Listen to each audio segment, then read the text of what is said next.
പഠനത്തിൽ ഏറ്റവും കൂടുതൽ എഫക്റ്റീവായിട്ട് തോന്നിയ എന്തൊക്കെയാണ്? പഠനത്തിൽ ആദ്യം ഞാനാണ് പ്രീവിയസ് ക്വസ്റ്റ്യൻ പേപ്പർ വർക്കൗട്ട് ചെയ്യുമായിരുന്നു. പിന്നെ തരുന്ന ടോപ്പിക്ക് സഹകാരിയുള്ള ടോപ്പിക് എന്ന് പറഞ്ഞാൽ ഫുൾ കവർ ചെയ്തിട്ട് എടുക്കുന്ന ഒരു ടോപ്പിക്ക് മൊത്തത്തിൽ. അപ്പം അത് തന്നെ പഠിച്ചാൽ മതി. അപ്പം അത് ആദ്യം ഒന്ന് പഠിച്ചിട്ട് പിന്നെ അത് റിവൈസ് ചെയ്യും. പഠിക്കുന്നതിന് എടുക്കുന്നതിൻ്റെ പകുതി സമയം റിവിഷന് വേണ്ടി എടുക്കുമായിരുന്നു. അപ്പം അരമണിക്കൂർ പഠിക്കാനെടുത്ത് അതിനകത്ത് 15 മിനിറ്റ് റിവൈസ് ചെയ്തിട്ട് ഞാൻ പുതിയ ടോപ്പിക്ക് ബാക്കിയെത്തുള്ളായിരുന്നു.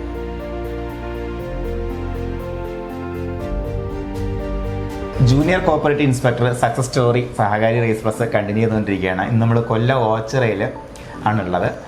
നമ്മുടെ കൂടെ ഉള്ളത് വളരെ സ്പെഷ്യലായിട്ടുള്ളൊരു റാങ്ക് ഹോൾഡറാണ്. കാരണം നമുക്ക് ഫസ്റ്റ് അല്ലെങ്കിൽ സെക്കൻഡ് അഡ്വൈസ് ഉറപ്പിക്കാൻ പറ്റുന്ന തരത്തിൽ 64 റാങ്ക് മേടിച്ചിട്ടുള്ള ദേവി കൃഷ്ണ ചന്ദ്രബാബുവിനോടൊപ്പമാണ് നമ്മളുള്ളത്. അപ്പോൾ ദേവിയുടെ വിശേഷങ്ങൾ നമുക്ക് ഓരോന്നായിട്ട് ചോദിച്ചറിയാം. അപ്പോൾ മക്കളെ, നമുക്കിപ്പോൾ നിലവിൽ ആദ്യം ഇങ്ങനെ സഹകാരിക്ക് വരുന്നത് എങ്ങനെയായിരുന്നു?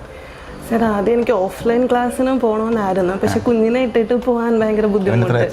ഇവൻ അന്ന് 3.5-4 വയസ്സായിട്ടേ ഉള്ളൂ. ഇതിൻ്റെ സർജറി ഉണ്ടായിരുന്നു. അപ്പം ഓഫ്ലൈൻ പറ്റത്തില്ല. അങ്ങനെ ഓൺലൈൻ ക്ലാസ്സിനെ പറ്റി തിരക്കിയപ്പോൾ സഹകാരി എന്നൊരു പേരെല്ലാവരും പറഞ്ഞു. ഇങ്ങനെ യൂട്യൂബിൽ കയറി ക്ലാസ്സൊക്കെ കേട്ട് നോക്കിയപ്പോൾ ഇഷ്ടപ്പെട്ടു. ഇപ്പം ജോയിൻ ചെയ്തു. അങ്ങനെ ഞാൻ ശ്യാം സാറിനായിരുന്നു ആദ്യം വിളിച്ചത്. അപ്പോൾ സാറെടുത്ത് ക്ലാസ്സിൻ്റെ കാര്യങ്ങളൊക്കെ പറഞ്ഞു. പിന്നെ വെബിനാറിൽ കയറി അങ്ങനെ എല്ലാം എടുത്തു. അങ്ങനെ ജോയിൻ ചെയ്തു. തീരുമാനം നമ്മൾ ശരിക്കും ജൂനിയർ കോപ്പറേറ്റീവ് ഇൻസ്പെക്ടർ ആയിരുന്നു. അതൊക്കെ ഏതായിരുന്നു നമ്മളെ ഡ്രീം പോസ്റ്റ്? ജൂനിയർ കോപ്പറേറ്റീവ് ഇൻസ്പെക്ടറിന് വേണ്ടി തന്നെ കയറിയത്. ഡിഗ്രി ഏതായിരുന്നുടാ? ഡിഗ്രി BA ഇംഗ്ലീഷ് ആയിരുന്നു. അത് കഴിഞ്ഞ് പിന്നെ HDC ചെയ്തു. HDCക്ക് ചെയ്യാൻ വേണ്ടി ആരായിരുന്നു പ്രചോദനം? എൻ്റെ അമ്മയുടെ ഒരു ആങ്ങളുണ്ട്. പുള്ളി കോപ്പറേറ്റീവ് ബാങ്കിൽ വർക്ക് ചെയ്തുകൊണ്ടിരിക്കുക. അപ്പോൾ പുള്ളിയാണ് എന്നെ കോപ്പറേറ്റീവ് ഫീൽഡ് എടുക്കുക പറഞ്ഞ് നിർബന്ധിച്ചു. അങ്ങനെ CSEB ആദ്യം ചെയ്തത്. അപ്പം മാമൻ തന്നെ വന്നിട്ട് പറഞ്ഞാൽ ഇപ്പോൾ കോപ്പറേറ്റീവ് ഇൻസ്പെക്ടറിൻ്റെ നോട്ടിഫിക്കേഷൻ വന്നിട്ടുണ്ട്, ഒന്ന് ശ്രമിച്ച് നോക്ക്, കിട്ടിയാൽ നല്ലതാണ്. മാമനോടൊരു ഫസ്റ്റ് മെൻഷൻ. കാര്യം നമ്മൾ വഴികാട്ടിയായിട്ട് നിൽക്കുന്ന വ്യക്തികളാണല്ലോ അവരെല്ലാവരും. അപ്പോൾ നമ്മൾ ഒരുപാട് പേര് നമ്മളെ യാത്രയിൽ വഴികാട്ടികളായിട്ട് വരും. അപ്പോൾ മാമനൊരു ഫസ്റ്റ് താങ്ക്സ് ദേവിയുടെ ഭാഗത്തുനിന്ന്. പിന്നെ ആരാണ് നമ്മൾ ഏറ്റവും കൂടുതൽ പ്രചോദിപ്പിച്ചവരാണ്? എന്നെ അമ്മയും എൻ്റെ ഹസ്ബൻഡ് ആണെങ്കിൽ എന്നെ എപ്പോഴും പറയും, പഠിച്ചോ, നീ പഠിച്ചോ, ഒന്നും ചെയ്യണ്ട, നീ പഠിക്കൊരു ജോലി. എനിക്ക് ഈ ഗവൺമെൻറ് എംപ്ലോയി ആവണമെന്ന് ഭയങ്കര ആഗ്രഹമായിരുന്നു. അപ്പോൾ PSC ആദ്യം പോയിട്ട് കല്യാണ സമയത്ത് കണ്ടിന്യൂ ചെയ്യാൻ പറ്റിയില്ല. അങ്ങനെ അതങ്ങ് വിട്ടുപോയി. പിന്നെ ഹസ്ബൻഡാണ് പഠിപ്പിച്ചതും. ഭയങ്കര പ്രചോദനമായിരുന്നു. കല്യാണം കഴിഞ്ഞിട്ടാണ് കുഞ്ഞായി കഴിഞ്ഞിട്ടാണ് HDC എടുത്ത് കഴിഞ്ഞ് 1 വർഷത്തിനുള്ളിൽ JSA വന്നല്ലേ? അതെ. ഓക്കെ. അപ്പൊ അതിനിടയ്ക്ക് നമ്മൾ CSEB നോക്കിയായിരുന്നു. CSEB ഇടയ്ക്ക് കുറച്ച് എക്സാം എഴുതി, റാങ്ക് ലിസ്റ്റിൽ ഉണ്ടായിരുന്നു. അപ്പോൾ ഇത് ഒരു റാങ്ക് ലിസ്റ്റ് അല്ല, JSA കേരള ബാങ്കിൽ ഉണ്ട്. ഇച്ചിരി ബാക്കിലോട്ടാണെന്നേ ഉള്ളൂ അല്ലേ? ബാക്കിലായിപ്പോയി. ഇത് ക്യാൻസലേഷനൊക്കെ വന്നപ്പോൾ സംഭവിച്ചു, അല്ലാതെ ഉഴപ്പേടല്ല. ഓക്കെ. അപ്പോൾ എന്തായാലും നമുക്ക് നിങ്ങളുടെ അടുത്ത് പറയാനുള്ള കാര്യം എന്ന് പറയുമ്പോഴത്തേക്കും എപ്പോഴും പറയുന്ന കാര്യം തന്നെയാണ്, വേറൊന്നുമല്ല, ഭാഗ്യമല്ല വേണ്ടത്, കൃത്യമായിട്ടുള്ള കൺസിസ്റ്റൻസിയാണ് വേണ്ടത്. കൺസിസ്റ്റൻസി ഉണ്ടെന്നുണ്ടെങ്കിൽ അല്ലേ, ഹാർഡ് വർക്ക് നന്നായിട്ട് ചെയ്ത് കഴിഞ്ഞാൽ എല്ലാ റാങ്ക് ലിസ്റ്റും നിങ്ങൾ കാണും. അത് നിങ്ങൾക്ക് ഭാഗ്യം. അപ്പോൾ പലരും പറയും, ഒരുപാട് പേര് പറയും, നമുക്ക് ഭാഗ്യമില്ല, നമുക്ക് 1 മാർക്കിനാണ് പോകുന്നത്. ആ 1 മാർക്കിൻ്റെ അപ്പുറം കടക്കേണ്ടത് നിങ്ങളുടെ ഉത്തരവാദിത്വമാണ്. അപ്പോൾ അതിനപ്പുറത്തേക്ക് എത്തുക. അതിനപ്പുറത്തേക്ക് എത്തിക്കഴിഞ്ഞാൽ പിന്നെ നിങ്ങൾ എല്ലാ റാങ്ക് ലിസ്റ്റും വരും. അത് അങ്ങനെയാണ്. അതിനുള്ള ഉദാഹരണങ്ങളാണ് ഇവരെല്ലാവരും. അപ്പോൾ നമുക്ക് ഇത്തരത്തിൽ പഠനത്തിൽ ഏറ്റവും കൂടുതൽ എഫക്റ്റീവായിട്ട് തോന്നിയ എന്തൊക്കെയാണ്?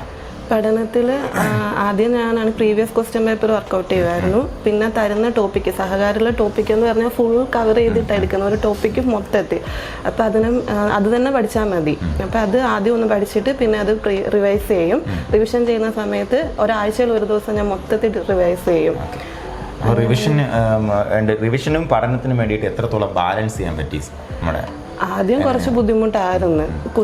കുഞ്ഞില്ലാത്ത പഠിക്കാൻ പോകണം, പഴയ കാര്യം റിവൈസ് ചെയ്യണം. അപ്പോൾ അതിന് വേണ്ടിയിട്ട് എങ്ങനെയാണ് ബാലൻസ് ചെയ്യേണ്ടത്? എത്ര സമയം സ്പെയർ ചെയ്തിരുന്നു? ഞാൻ പഠിക്കുന്നതിന് എടുക്കുന്നതിൻ്റെ പകുതി സമയം റിവിഷന് വേണ്ടി എടുക്കുമായിരുന്നു. അപ്പം അരമണിക്കൂർ പഠിക്കാനെടുത്ത് അതിനകത്ത് 15 മിനിറ്റ് റിവൈസ് ചെയ്തിട്ട് ഞാൻ പുതിയ ടോപ്പിക്ക് പഠിക്കത്തുള്ളായിരുന്നു.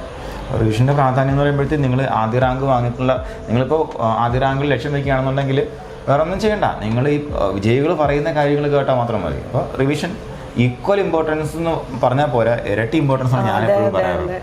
അപ്പോൾ നമുക്ക് റിവിഷൻ, പരീക്ഷ എഴുതിയുള്ള റിവിഷൻ എങ്ങനെ ഉണ്ടായിരുന്നു? പരീക്ഷ നല്ലതായിരുന്നു. എക്സാം എഴുതിയുള്ള റിവേഴ്സ് റിവിഷൻ ചെയ്യുന്നുണ്ടായിരുന്നു. ഉണ്ടായിരുന്നു. മെന്റർഷിപ്പ് ആരായിരുന്നു? മെന്റർഷിപ്പ് അഞ്ജലി മിസ് ആയിരുന്നു. അപ്പൊ അഞ്ജലിക്ക് ഒരു കൺഗ്രാറ്റ്സ്.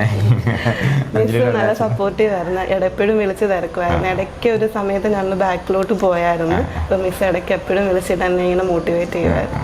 എല്ലാ ഘടകങ്ങളും ഒത്തു വരുമ്പോഴത്തേക്കാണ് ഒരു വിജയി വരുന്നത്. അപ്പോൾ അതിൽ ഏറ്റവും പ്രധാനം എന്ന് പറയുമ്പോഴത്തേക്കും ഇവർ ആ ഒരു കാൻഡിഡേറ്റിൻ്റെ ആ ഒരു കൺസിസ്റ്റൻസി തന്നെയാണ് അല്ലേ നമ്മളെ? അതെ സാർ. അതെ, നമ്മളൊന്ന് ഇരുന്നില്ലെങ്കിൽ കിട്ടത്തില്ല. നമ്മൾ കൺസിസ്റ്റൻ്റ് ആവുക. അതിനിടയ്ക്ക് നമ്മൾ എവിടെയെങ്കിലുമൊക്കെ വീണ് പോകും, അല്ലെങ്കിൽ എന്തെങ്കിലും ബുദ്ധിമുട്ടുണ്ടാവും, കുഞ്ഞുങ്ങൾക്ക് സുഖമില്ല ഉണ്ടാവും, എന്തെങ്കിലുമൊക്കെ കാര്യങ്ങളൊക്കെ വരും. അപ്പോൾ അതൊക്കെ എല്ലാവരുടെ ലൈഫിലും വരുന്നതാണ്. അപ്പോൾ അങ്ങനെ വരുമ്പോൾ നമ്മൾ എന്ത് ചെയ്യണം? അതിനെ തരണം ചെയ്യണം.